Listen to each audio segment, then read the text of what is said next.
Hey guys, अस्सलाम वालेकुम, सत श्री अकाल। आई होप आप सभी बहुत अच्छे हो गए, हम भी बहुत अच्छे हैं। मैं हूँ रोहन और आप देख रहे हैं हिंदुस्तानी कपल रिएक्शन। तो हम आ गए आप लोगों के लिए एक न्यू वीडियो लेकर। उस वीडियो का टाइटल है how Khalid bin Waleed took the Persian empire.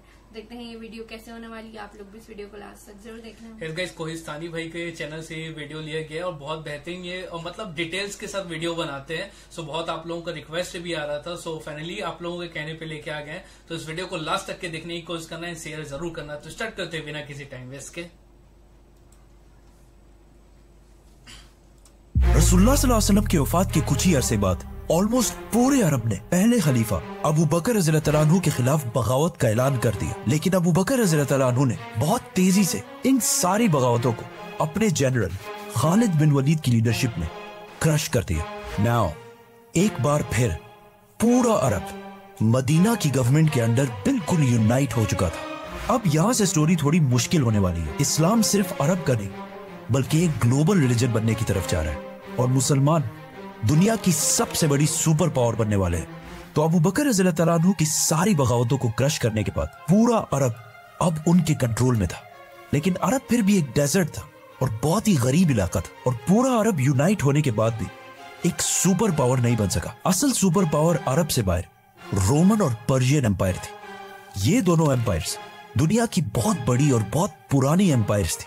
इस्लाम के पहले दिनों से जब मुसलमान बहुत कमजोर थे, रसूलुल्लाह सल्लल्लाहु अलैहि वसल्लम बार बार उन सख्त हालात में भी फरमाते थे कि एक दिन हम रोमन और पर्शियन एम्पायर को फतह करेंगे, जिस पर मक्का के लोग इनका हमेशा बहुत मजाक उड़ाते थे। लेकिन अब सिर्फ कुछ ही साल बाद मदीना की रियासत इन दोनों सुपर पावर्स से टकराने वाली थी। और आप सल्लल्लाहु अलैहि वसल्लम की इस बात को पूरा करने के लिए अल्लाह ने पहले से प्लानिंग की हुई थी। मतलब जब मुसलमान हिजरत के बाद मदीना में आहिस्ता आहिस्ता सेटल हो रहे थे, उसी टाइम रोमन और पर्शियन एम्पायर आपस में बहुत सख्त लड़ाई चल रही थी, जिसे हम इस वीडियो में एक्सप्लेन कर चुके हैं। इन दोनों एम्पायर्स की आपस में इतनी सख्त लड़ाई हुई थी कि अब ये दोनों एम्पायर्स पहले जैसी स्ट्रांग नहीं रही थी और आपस में लड़ लड़कर दोनों सुपर पावर्स बहुत कमजोर हो चुकी थी, जिसकी वजह से ये मुसलमानों के पास बेस्ट टाइम था कि इन दोनों सुपर पावर्स को वंस एंड फॉर ऑल खत्म कर दिया जाए, क्योंकि ये दोनों एम्पायर्स इस्लाम के लिए सबसे बड़ा खतरा थे। फॉर एग्जाम्पल रोमन एम्पायर के बादशाह हेराक्लियस, उन्होंने जंगी मुता और जंगी तबूक पे मुसलमानों को खत्म करने की कोशिश भी की। लेकिन फिर भी अबू बकर रज़ियल्लाहु अन्हु ने पहला हमला रोमन एम्पायर पर नहीं बल्कि पर्शियन एम्पायर पर किया। इससे कुछ साल पहले रसूलुल्लाह सल्लल्लाहु अलैहि वसल्लम ने दुनिया के सारे बादशाहों की तरफ लेटर्स भेजे थे और उन्हें इस्लाम की तरफ आने का हुक्म दिया, जिसका सबसे बुरा रिस्पॉन्स पर्शियन बादशाह खुसरो ने दिया था। और आप सल्लल्लाहु अलैहि वसल्लम की भेजे हुए लेटर को बहुत गुरूर के साथ फाड़ दिया था, जिसके बाद पर्शियन एम्पायर और मुसलमानों के दरमियान हमेशा एक कोल्ड वॉर चलती रहती थी। और पर्शियन एम्पायर बार बार मुसलमानों की गवर्नमेंट को थ्रेट्स भी भेजती थी। लेकिन आप सल्लल्लाहु अलैहि वसल्लम के लेटर को फाड़ने के बाद उसी पर्शियन बादशाह खुसरो के बेटे ने उसे कत्ल करके खुद पूरे ईरान का बादशाह बन गया। लेकिन कुछ ही अरसे बाद उस बेटे के आर्मी चीफ ने उसे तख्त से हटा दिया और खुद बादशाह बन गया। फिर बाकियों ने मिलकर उसे भी तख्त से हटा दिया और एक औरत को मलका बनाया। फिर उसे भी हटा दिया गया और उसकी जगह किसी दूसरे को लाया गया।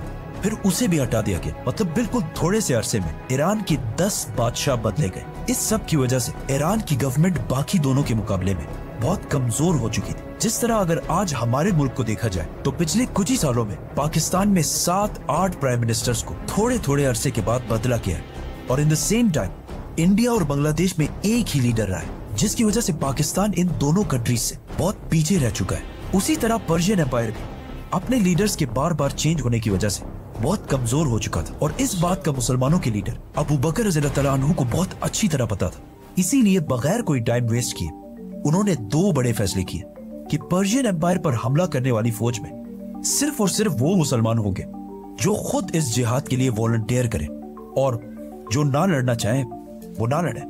दूसरा फैसला ये कि उन्होंने अपने बेस्ट जनरल खालिद बिन वलीद को लेटर भेजा कि जंगी यमामा में मुसलमा को हराने के बाद वापस मदीना नहीं बल्कि अपनी फौज को लेकर पर्शियन एम्पायर की तरफ जाओ। तो खालिद बिन वलीद 18,000 मुसलमानों को लेकर पर्शियन एम्पायर ईरान की तरफ रवाना हुए। ईरान उस जमाने में बहुत बड़ा था। खालिद बिन वलीद जिस इलाके को फतह करने के लिए गए उसे आज के जमाने में कुवैत कहा जाता है, जहाँ बहुत सारे पर्शियंस और अरबी दोनों आबाद थे। जाने से पहले खालिद बिन वलीद ने पर्शियन जनरल को लेटर लिखा कि या तो इस्लाम कबूल कर लो और या जिजिया देने के लिए तैयार हो जाओ, वरना उसके बाद जो होगा उसके जिम्मेदार तुम खुद होगे, क्योंकि मैं तुम्हारी तरफ ऐसे मर्दों को लेके आ रहा हूं जो मौत, शहादत से इतनी ही मोहब्बत करते हैं जितनी तुम सारे अपनी जिंदगी से करते हो। लेकिन ऑफ कोर्स उन्होंने बात नहीं मानी, जिसके बाद खालिद बिन वलीद ईरान की प्रोविंस कुवैत में दाखिल हुए। कुवैत के गवर्नर ने अपने बादशाह पर्शियन एम्परर से मदद मांगी, लेकिन ईरान के बादशाह ने सोचा कि अरबों की इतनी औकात नहीं है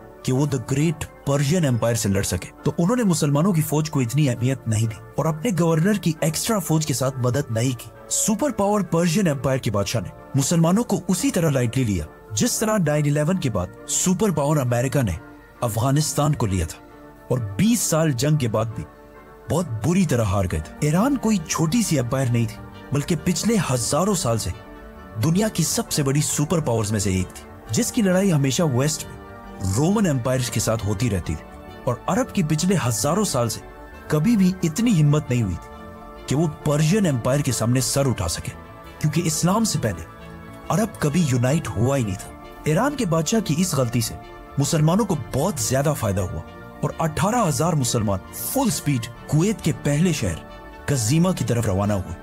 ये देखकर कुवैत का गवर्नर भी अपनी 30 या 40 हजार की फौज लेकर उसी शहर की तरफ रवाना हुआ जहां मुसलमान जा रहे थे।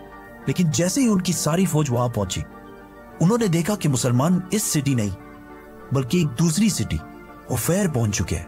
तो कुवैत का गवर्नर भी वापस उसी सिटी की तरफ जाने लगा। जैसे ही उनकी फौज वापस हुफैर पहुंची, खालिद बिन वलीद मुसलमानों को लेकर वापस पहली सिटी कजीमा की तरफ चले गए और वहां पहुंचकर सारे आराम करने लगे। तो वो दोबारा अपनी सारी फौज लेकर वापस कजीमा की तरफ चला गया। लेकिन जैसे ही उसकी फौज बिल्कुल थक हार कर कजीमा पहुंची, उन्होंने देखा कि सामने मुसलमानों की सारी फौज बिल्कुल रेडी उनका इंतजार कर रही है, जिसकी वजह से इस फौज को रेस्ट करने का कोई टाइम नहीं मिला। यह सब खालिद बिन वलीद की जबरदस्त प्लानिंग थी कि पर्शियन फौज को जंग से पहले ही इतना थका दिया जाए कि वो जंग के दिन लड़ने के काबिल ही ना रहे। नाउ मुसलमानों की फौज और पर्शियन एम्पायर की फौज में बहुत बड़ा डिफरेंस था, क्योंकि पर्शियन एम्पायर एक सुपर पावर थी और उनकी आर्मी को दुनिया की बेस्ट आर्मी समझा जाता था। लेकिन इतनी प्रोफेशनल फौज होने की वजह से इनका बॉडी आर्मर और सामान हमेशा बहुत ज्यादा और बहुत भारी होता था, जिसकी वजह से उनकी फौज को एक जगह से दूसरे जगह जाने में बहुत मुश्किल होती थी। जिसके मुकाबले में अरब फौज कोई फौज नहीं बल्कि बस आम मुसलमान थे और इनका आर्मर और सामान बहुत सिंपल और हल्का होता था, जिसकी वजह से इनकी स्पीड बाकी फौजों से बहुत तेज होती थी। इस बात का खालिद बिन वलीद को बहुत अच्छी तरह पता था कि अगर हमें पर्शियन एम्पायर से जीतना है तो नंबर्स और ताकत से तो हम कभी भी इनका मुकाबला नहीं कर सकते। हमें सिर्फ अपनी स्पीड यूज करनी पड़ेगी और इसी स्पीड को यूज करते हुए उन्होंने बहुत तेजी से रोमन और पर्शियन एम्पायर जैसे सुपर पावर्स को गिरा दिया था, जिसे हम पूरा एक्सप्लेन करेंगे तो सब्सक्राइब। आखिर पर्शियन फौज और मुसलमानों की फौज तारीख में पहली दफा आमने सामने हुई।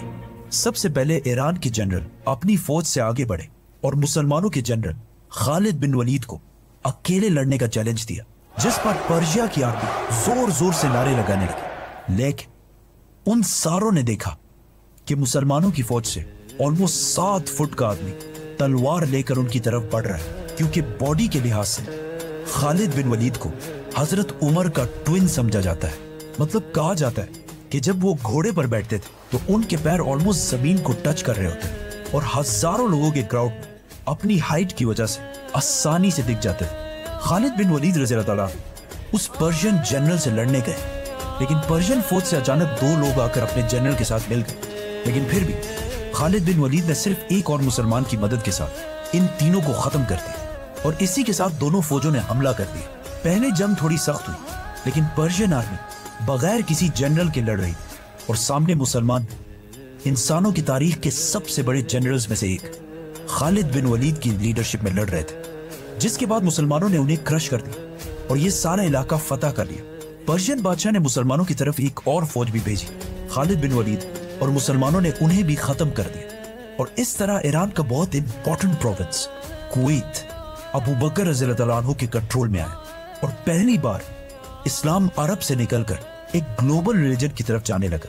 आज दुनिया में 2 बिलियन मुसलमान हैं और कहा जाता है कि दुनिया में ऐसा एक सेकंड भी नहीं गुजरता कि कहीं ना कहीं दुनिया के किसी कोने में आजान ना दी जा रही हो। लेकिन आखिर इस्लाम इतना बड़ा रिलीजन बना कैसे, ये हम सब के लिए समझना बहुत इंपॉर्टेंट है। So subscribe. सो गाइस, ये तो वीडियो बहुत ही इंटरेस्टिंग वीडियो था रियली। जो खालिद बिन वलीद थे, ठीक है, वो बहुत ज्यादा, वलीद जो थे वो बहुत पावरफुल थे, ठीक है, और क्या बोलते वो बहुत सारे ऐसे जंग लड़े थे जिसमें हर जंग में वो जीते थे, ठीक है, और बहुत मतलब आप बता सकते हो कि यार जो हजरत उमर है उनके टाइप के ही दिखते थे वो, हाइट, हेल्थ, और अल्लाह के बहुत प्यारे बंदे थे, ठीक है, जो मतलब जो जितनी भी जंग वो लाइफ में किए हर जंग लड़े हैं और जीते हैं, ठीक है, जैसे कि यहाँ पर भी। और स्ट्रेटेजी उनके अंदर इतना अच्छा था कि आप देख सकते हो कि कैसे वो स्ट्रेटेजी के साथ जंग लड़ते थे और सामने वाले को हराते थे। और इस वीडियो में बताया गया है कि वो जब घोड़े में बैठते थे उनका पैर नीचे लगता था।